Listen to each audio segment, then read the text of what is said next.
Hi, this is Holt Rubino from DevilsDigest.com. I'm over here with ASU basketball color analyst Kyle Dodd, and much like the Masters Golf Tournament, this is a tradition like no other as Arizona State concludes its non-conference slate. Once again, we catch up with Kyle to get a little state of the Sun Devils as non-conference play ends. Kyle, this time last year we were talking about a 10-3 record for the Sun Devils with a non-conference schedule just as challenging as it was this year. Obviously this season, 7-6. What are some of the stark differences you see from last year to this year as far as non-conference play?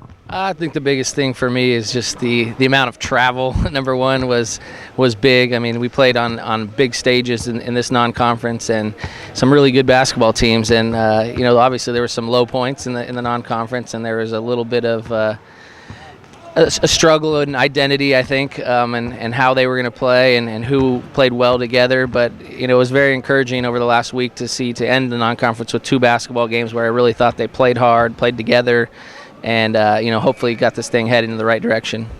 One of the big stories the last couple of weeks was the departure of true freshman Sam Cunliffe from the team.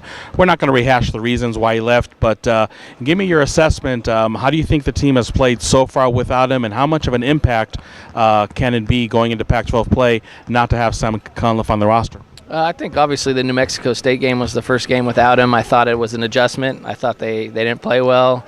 I thought they didn't play as hard as they normally should or could play. I thought Creighton, they really rallied together. I thought it was an incredible effort. Obviously a tough loss, but that's the type of effort that we all want to see out of the Sun Devils. And I thought they played as good as they've played today in terms of sharing the basketball and playing together. There's been times this year where I think, adjusting to new guys and getting guys comfortable playing with each other was tough, and trusting each other. But today it looked like the guys had a blast playing together, and they were sharing the basketball, making extra passes, and that's encouraging. I think that's something to watch as we move forward. And obviously it's tough anytime you lose a player like Sam, and very talented, but sometimes there are things addition by subtraction. So hopefully sometimes these situations work out better for you. What are you noticing schematically, especially on offense, different from this year's team to last year's team? I mean, you have a lot of the same core players like Trey Holder, Cody Justice, Obi Oleka, but obviously new faces like Shannon Evans and Torian Graham. Do you see anything much different from last year to this year, just style-wise? A little bit. I think the addition of Shannon Evans and another ball handler, and then Torian Graham, who's a guy that can make plays, has allowed Coach Hurley to play a little more free-flowing. A lot of times you'll see, they get into that dribble weave, and they'll run the high screen and rolls, and they basically run until they get a mismatch. And then when they get the mismatch they want, they get that guy attack. And I think when they're at their best, they're attacking the lane, penetrate pitching. So a good three-point shooting team, and they've shot a lot of threes this year. I think the big difference is when they're going inside first, whether it's with penetration or post feeds, inside out, and those threes come more naturally, and they've been able to shoot a high percentage when that happens. Even if somebody like Cunliffe was still on the team, it looks like having a short bench, having a short rotation is really going to be an issue. Even a game like today against Central Arkansas, yes, ASU did blow out a team they're supposed to blow out, but you look at, I think, all five starters had, 33 minutes or more. Is that going to be more of the same regardless of the caliber of opponent? I think you're going to rely on some of these guards to log some heavy minutes, and also Obi Oleka. It's been a real challenge for him this year because has to play so much bigger than he stands in his physical height. The limited depth in the front court with some injuries and guys sitting out has forced him to really carry the load inside. And so I think you're going to ask some of these guys to play some heavy minutes, and fatigue is always a concern, but I think you got the type players, Shannon Evans and Torian Graham, and those guys, they look like they could run all day. I mean, they played today less than 48 hours after a really hard, tough, Creighton game, and they looked fine. So, over the course of the Pac-12 season, we all know how rigorous and the traveling and all that, but we'll see. I think they're gonna be fine. Biggest surprise, biggest disappointment so far with the team?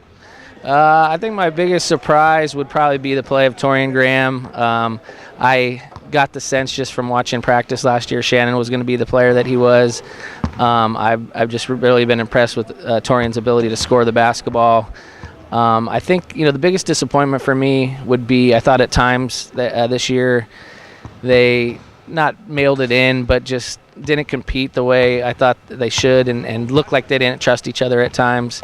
For me, as a former player, that stuff bothers me. I think if you step on the floor, you got to play your tail off, and you can handle a loss like Creighton, but there was some games this year where I thought shots didn't fall and guys kind of checked out, and that's just not acceptable for me, for a guy. I wasn't the most talented in the player in the world, but you remember I like to get out here and battle. So, but I've seen some really good signs over the last couple weeks, and it's fun to be around this group. It's fun to be around Coach Hurley, and I hope that they can get it rolling in the Pac-12.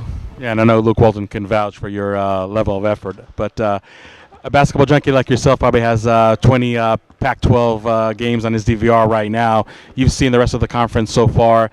You take inventory of all those teams. You see where ASU is at. I mean, how do you think ASU can fare? I mean, was predicted by the media to finish 11th out of 12 teams in the conference. Do you feel, knowing what you know about ASU, knowing what you see around the conference, is that prediction, in your opinion, could come true, or maybe a surprise for fans out there? To be honest, I don't pay attention to a lot of the preseason stuff, because it just seems like every time we're picked low, we finish better than we're supposed to, and there's times when expectations have been high and it hasn't worked out. So I do think the league is going to be competitive. I think there's a couple teams that have set themselves apart. Obviously UCLA is playing great basketball, probably as good as anybody in the country. Oregon is going through some issues, but you expect them to figure it out. They got too much talent up there, and Dane Altman does a nice job. I think obviously Arizona's always up there, as much as I hate to say it, but outside of that, I think ASU can really compete with anybody, including those three teams. If they play the right way and they play like they have and stretches this non-conference, I think they can compete with anybody. And it's going to be, as you know, it's all about winning your home games and trying to steal some on the road, and it's going to be a challenge first weekend. It seems like ASU starts on the road every year, so but Stanford and Cal, those are two winnable games in my imagination, so I think that it'd be interesting to see how they start. Okay, Kyle, thank you very much. And for Kyle Dodd, this is Hood Rubino wishing you a very happy holiday season, a prosperous 2017 season here from Wells Fargo Arena.